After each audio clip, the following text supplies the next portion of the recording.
السلام علیکم ورحمۃ اللہ وبرکاتہ۔ ابو ہریرہ رضی اللہ تعالی عنہ حدیث کے راوی ہیں، کہتے ہیں کہ ان رسول اللہ صلی اللہ علیہ وسلم قال، کہ نبی کریم صلی اللہ علیہ وسلم نے ارشاد فرمایا، لیس الشدید بالسرعۃ، کہ حقیقی معنوں میں پہلوان وہ نہیں ہے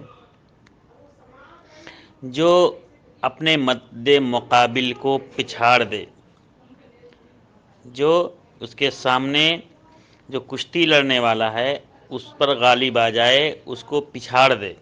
انما الشدید الذی یملک نفسہ عند الغضب، مگر حقیقی معنوں میں اصلی پہلوان وہ ہے جو غصے کے وقت اپنے غصے کو پی جائے، اپنے غصے پر قابو پا جائے۔